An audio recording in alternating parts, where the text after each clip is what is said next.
request Brother Zuryaab to come and deliver his lecture. Tamam Hazreen, Tamam Zakireen, Tamam Samireen ki तवील उम्र और सेहत के लिए बाबा से बुलंद सलावत।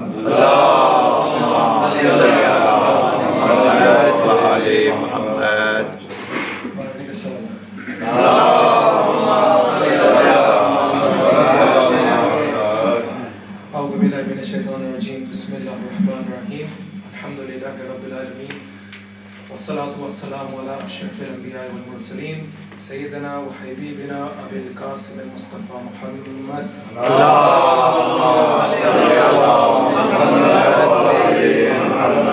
الطيبين الطاهرين المعصومين. أما بعد فقد قال الله سبحانه وتعالى في كتابه الكريم وقوله الحق بسم الله الرحمن الرحيم إنا أعطيناك الكوثر فصل لربك وانحر إن شانئك هو الأبتر.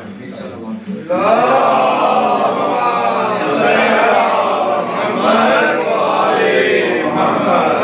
First and foremost, thank Allah subhanahu wa ta'ala for giving us the tawfiq, the blessing of this Majlis for the Ahlul Bayt alayhi salam, bil khusus for the Isa Liswa of our dear Mazahir Bhai's grandmother, Maryam Bibi. May Allah subhanahu wa ta'ala elevate her status in Jannah. Allow her to be with Bibi Fatima on the day of judgment, inshallah.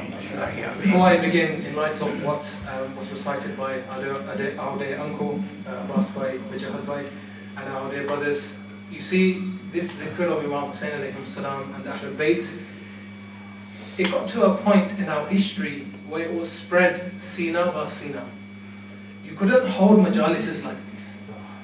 There came a time, recently, in the time of Saddam al-Un, where they would hire a massive truck outside.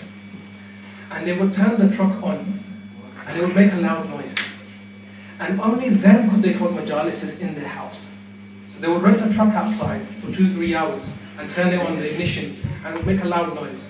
Just so that the noise of the majlis doesn't go outside, because there's spies in it. So the philosophy of the Majlis itself is a new start, a new breath of life. We go through many things in life ourselves. And it's recommended for our youth, anyone, be it in your own homes. It doesn't have to be a Majlis where you invite people. It could be you, your children, your family members. Even if they are busy, it could be you yourself. Recite one line of poetry, one line of marsiyah, anything for the Ahlul Bayt alayhi salam. Because the reward you will get in this life, yes, but 100% in the hereafter. What do I mean? I've mentioned this before, I'll mention it once more. Once this famous Ayatollah, before his Dars Ba'ath Kharij, which is the highest level in the Hawza, he was given this Dars. He started one Dars with the Masai of Imam Hussain alayhi salam. And the students came up to him after and said, Ustad, why did you start the Dars today with this Masai? We were meant to learn lessons from you. He said, I saw a dream last night in which there's the door of Imam Hussain in Jannah, Babul Hussain. And I tried to enter through it, and they said to me, you can't come. He said, why? They said, this is only for the Zakireen of Imam Hussain. Zakireen means doing dhikr of Imam Hussain. Anything, one line, half a line, in your own homes, in your mehfils, anything. He said then, where do I go? They said, there's another door. You are an alim. That's the door of Imam Sadiq alayhi salam. He said, I looked at that door and there's a massive line. And they're standing there for a long time. There's a lot of questioning.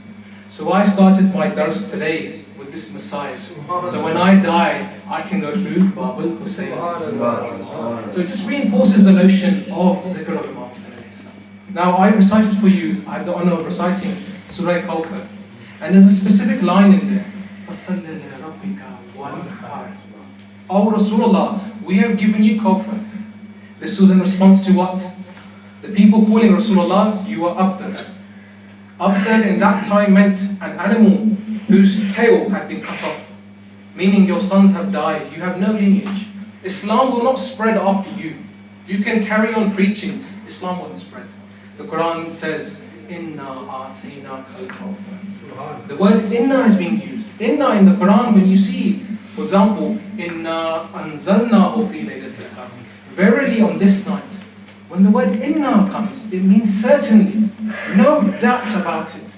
And the Quran is predicting the future. This is a good roughly 20 years before Bibi Fatima Salamullah alayha is born. And the Quran is saying, Inna a'tayna al-kawthar. We have given to you Rasulullah Kawthar. Now this came in response to what? When they were saying to Rasulullah, you are up there. But no, the Quran says, Inna sha'niyaka huwa al-abtar. Your enemies will be up there.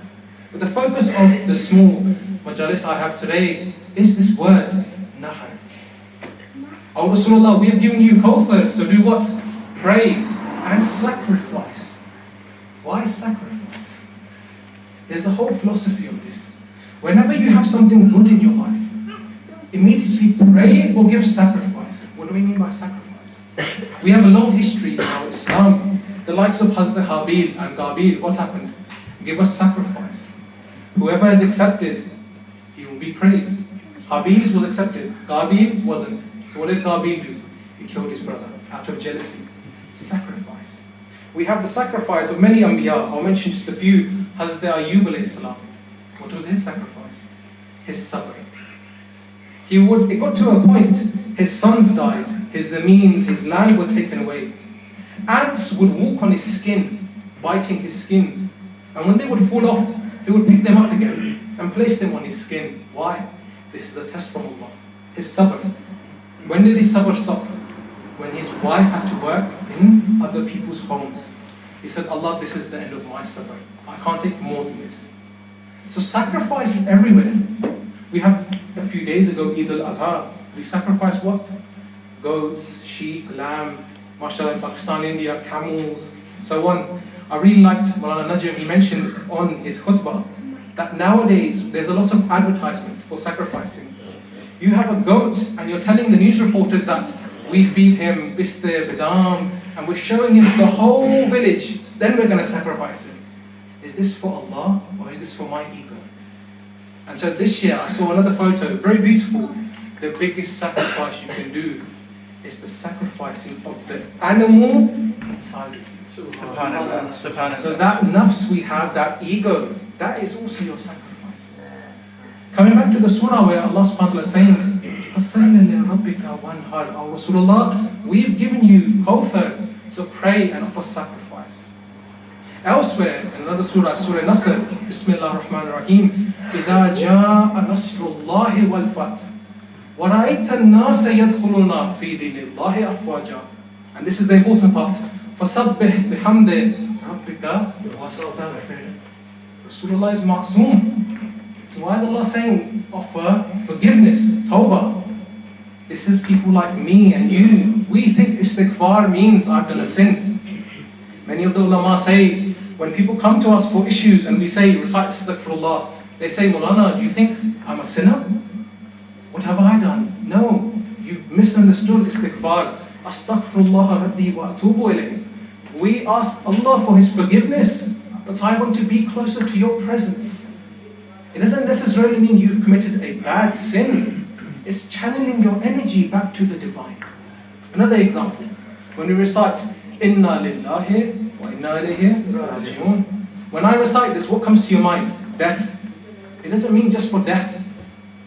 We are from Allah and we're going to go back to Him. In our Islam, the connection between that world and our world is not horizontal, it's vertical. When the spirit comes down from whom? Allah. So when we die, we go back to whom? Allah.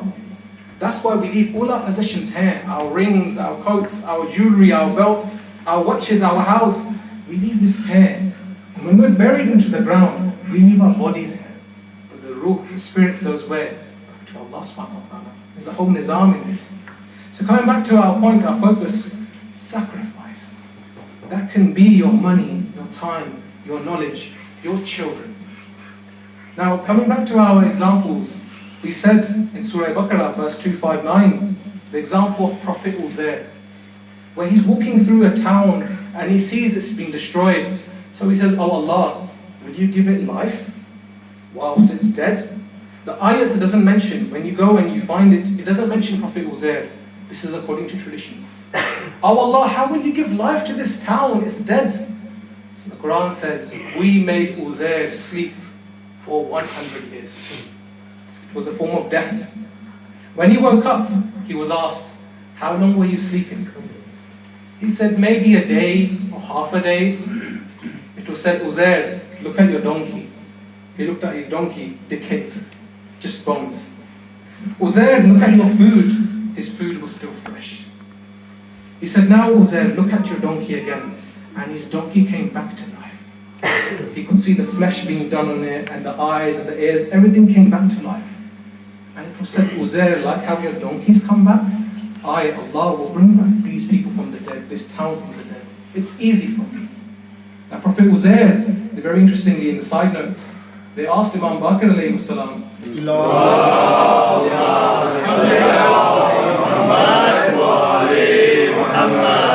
these were divine questions. No normal person knows this.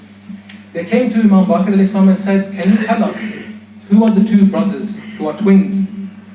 But when they died, one was 100 years older than the other. Imam Baqir said Uzair, and his brother Uzaira. Because when he was made to sleep for 100 years, he woke up, his brother was 100 years older than him. So they were twins, but they died 100 years apart. This is one example. What's his sacrifice? Prophet Uzair's sacrifice was his time as well. Go to the next verse now, Surah Baqarah, verse 260, where Prophet Ibrahim alayhi salam comes and he says, oh Allah, how will you give life to the dead? You see, that world, the world of the dead, it's not only you and me who are scared or worried about it. The Anbiya were also worried. He said, oh Allah, Prophet Ibrahim is who? Khalilullah. He built the Kaaba. But he's asking, how will you give life to the dead? Allah says, Ibrahim, you don't believe? He said, no, I believe. Just for my heart. I want some peace for my heart. It was said, Ibrahim, take 4 birds. Kill them, sacrifice them. The word sacrifice comes again. Sacrifice them, mix their flesh, put their flesh onto the hills, and call them with my name. They will come back to you alive.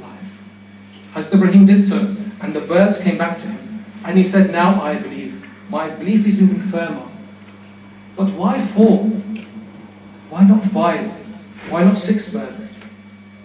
Imam Sadiq al-Islam has given tafsir of this. He says, the 4 birds were, the first was a peacock. Why a peacock? Because when it shows its feathers, blue and green, it's very arrogant. I'm beautiful. Other birds are not beautiful. Oh Ibrahim, kill the arrogance in you, and you will be able to see the ayats. Sacrifice that greed, that arrogance in you. The second bird was the pigeon. Why the pigeon? Pigeons are very greedy. If you ever feed a pigeon, a group of them, some bread, they will fight with each other to eat the same bread. But when they go to sleep, they sleep in the same home. Greed.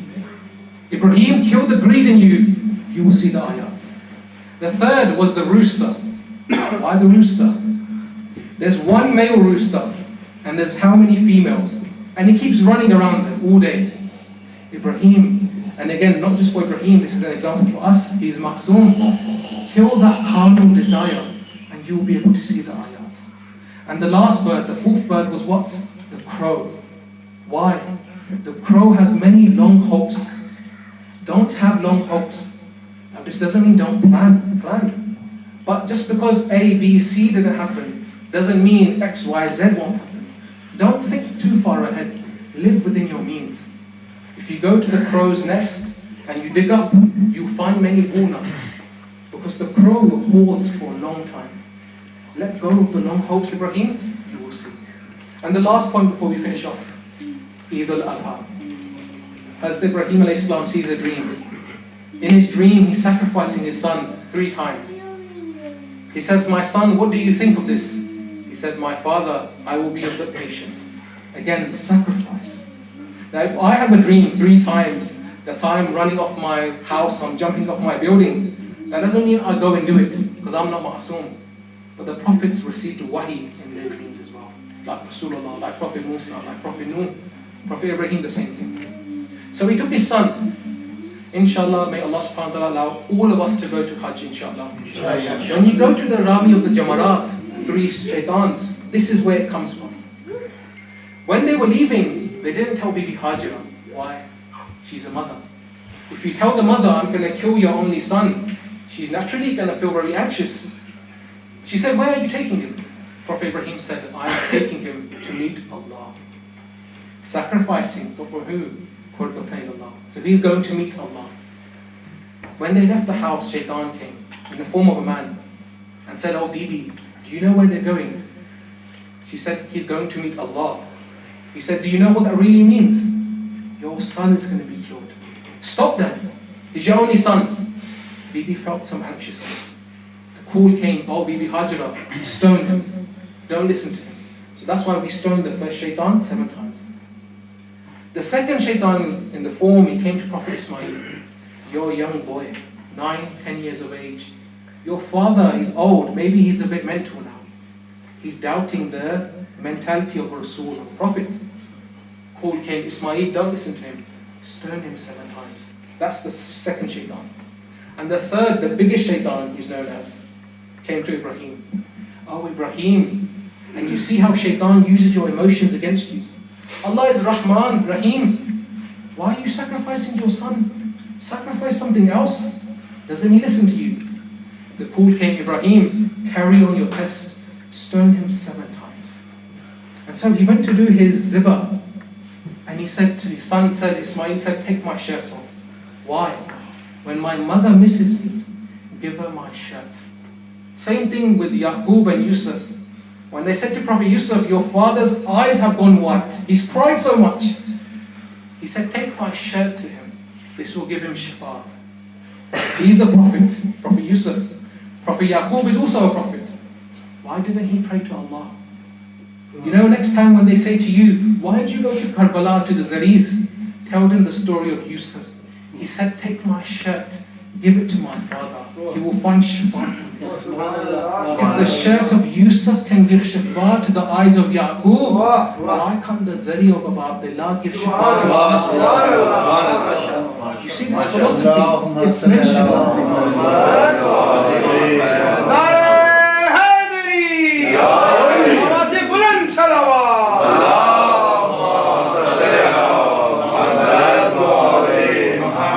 philosophy, it's mentioned. The sifat are mentioned, we have to read between them. We have to read in between the lines. So, as we were mentioning with Prophet Ibrahim, Prophet Ismail, he took his shirt off. He had tied his hands behind his back. Why? When you are slaughtering me,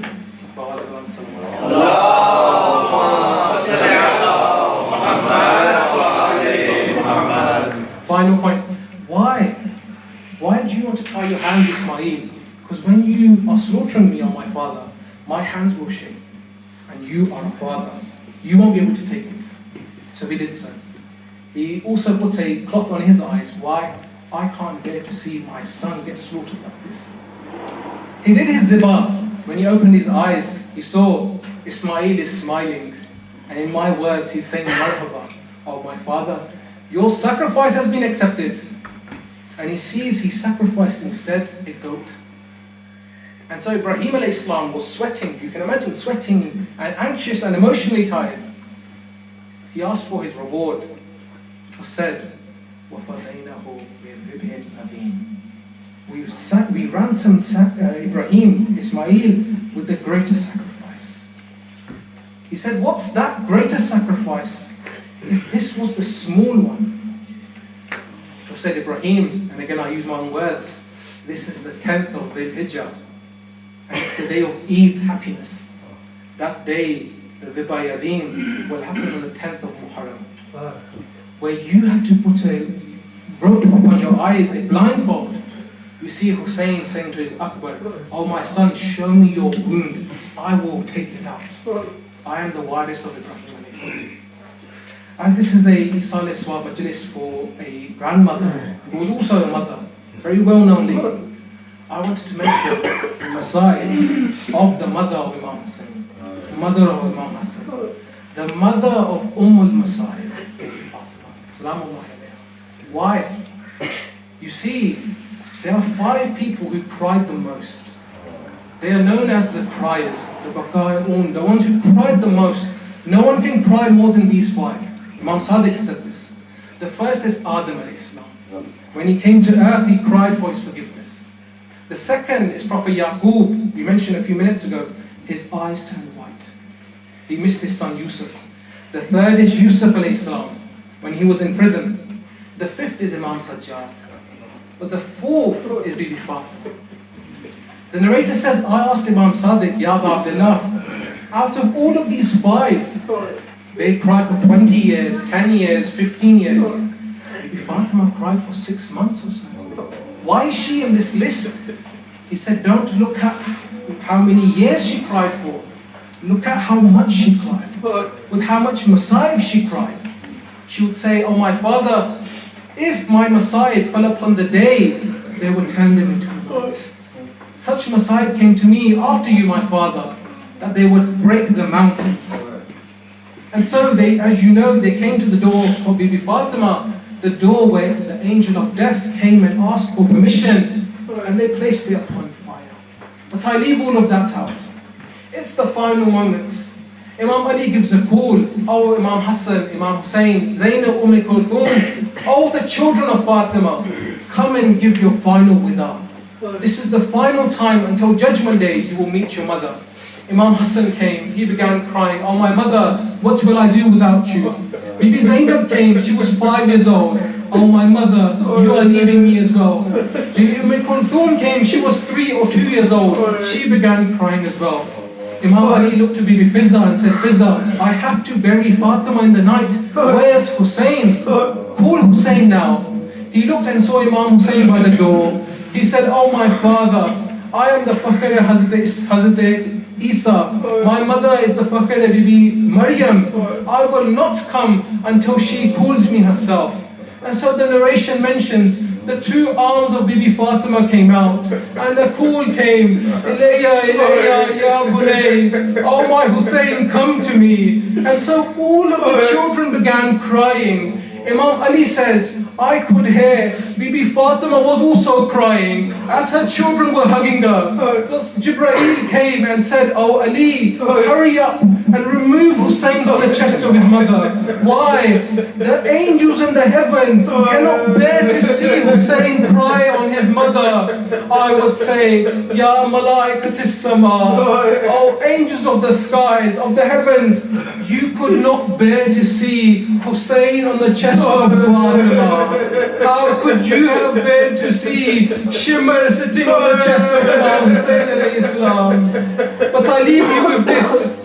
When Imam Ali was taking the janazah of Bibi Fatima, he came to the grave, and you know that the story is this. Someone stands in the grave to collect the body. One person holds the body from the outside and places it inside. Imam Ali is all alone. Imam Hassan and Hussain are too young. The Sahaba are non-mahram. So he begins to cry. 2 arms came out from the grave. These were the arms of Rasulullah saying, oh Ali, give me back my amana. But Imam Ali, my heart says he would have cried, oh Rasulullah, this is not the same Fatima you left with me.